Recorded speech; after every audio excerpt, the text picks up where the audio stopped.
Hi there, Chris from TotallyEV, and here I'm doing a dedicated audio review of the Fiat Panda. If you want a detailed review of the vehicle itself, namely the fully electric model, make sure you check it up on your pop banner or by following the links down in the description below or the pinned comments.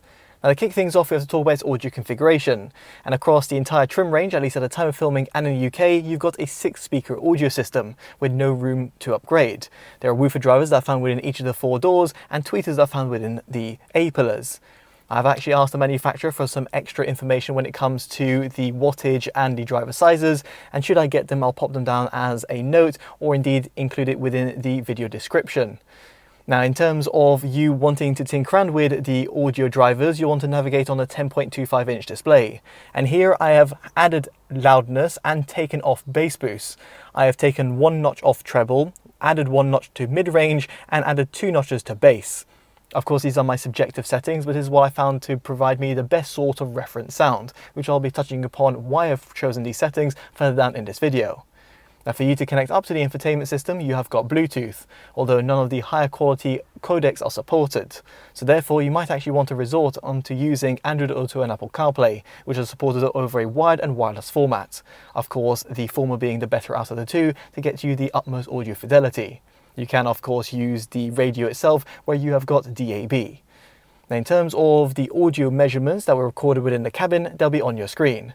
They're actually decent for a vehicle of its size and price, but of course aren't going to overly insulate you in comparison to some other more expensive vehicles out on the market. In other words, you'll hear a little bit of rolling noise, for example, when you're on the motorway, and you can sometimes hear a little bit of wind deflecting off the A-pillars. Now, with all that said and done, let's get on to an audio demo. I'll be placing the camera and a microphone in 4 separate locations and playing back a track. It's from Priya J and it's titled Like Me.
So I appreciate an audio demo over YouTube is not quite ideal, especially using my microphones.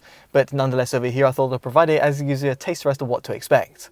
In terms of my own subjective opinion, who's reviewed over 800 audio-related devices and over 130 in-car audio systems, I'll say I was left a little bit disappointed across the entire frequency range. Now let me expand.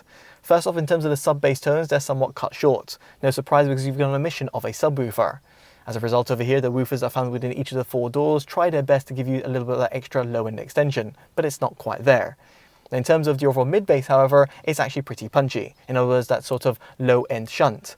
You can hear it while listening to R&B, dance or EDM tracks, and by adding a few notches via the EQ, you'll find yourself having a little bit of extra excitement in this frequency range. Now, you have got that bass boost function, but I actually disabled it because I found it to be a little bit overpowering. Of course, your mileage may vary and your music taste might differ from mine, so feel free to experiment with it. Now, it is worth mentioning over here that the overall bass slam is pretty good, but it's not that precise. In other words, you've got a little bit of a wobbly sound, especially with the construction of the doors themselves. Now, in terms of the overall mid-range, it is pretty recessed and pushed back. In other words, vocals don't come up to the foreground, be it male or female. Now, you can go crazy with the mid-range EQ, but by doing so, you'll take away from the overall accuracy, and therefore giving you a little bit of an artificial and veiled sound. And as a result of this, I only added 1 notch via the mid-range EQ, and just expected quite a V-shaped sound signature. In other words, one that's actually pretty pushed back. In terms of the height, however, it's a little bit of a different sort of scenario, because at the front of the cabin you have got those dedicated tweeters, and I actually found myself reducing the treble EQ by 1 notch because I did find it a little bit ear fatiguing. Therefore, here I did find it to be a little bit sibilant and harsh in the default configuration, especially at louder volumes. By taking 1 notch off, it just made it a little bit easier to hear for longer periods of time. Now with that said, your occupants who are going to be sat at the rear will be left a little bit disappointed because no dedicated tweeters, and as a result of this it sounds a little bit more duller to listen to music. Now in terms of the overall soundstage, here it's somewhat okay. You've got a relatively small cabin within the Fiat Panda, and with the audio drivers that are dotted around the cabin, you have a good sense of engagement. The overall width and depth is somewhat decent. Make no mistake, however, if there was a center audio driver or speakers that are found within the C-pillars, or of course those dedicated tweeters within the rear doors, then it would have really added to the overall fulfillment. Something worth considering if you're going to go for an aftermarket solution. And effectively that's what I'm going to suggest. If you're a bit of an audiophile or a music lover and you've got the money to spend, then maybe look into an aftermarket solution, because it will give you a far better audio prowess. It's unfortunate over here that Fiat have not provided you any sort of upgrade options directly from the manufacturer. But of course here I'd be curious to hear your thoughts down in the comment section below. Do you feel that the stock 6-speaker audio system without the Fiat Panda is actually sufficient, or were you expecting a little bit better? Definitely do let me know. If you've enjoyed this detailed independent review, definitely do consider dropping a like, subscribing and hitting that bell notification, all of which would be greatly appreciated. As such, I've been Chris from TotallyEV, and I'll hopefully see you in the next one. Take care of yourselves, and goodbye.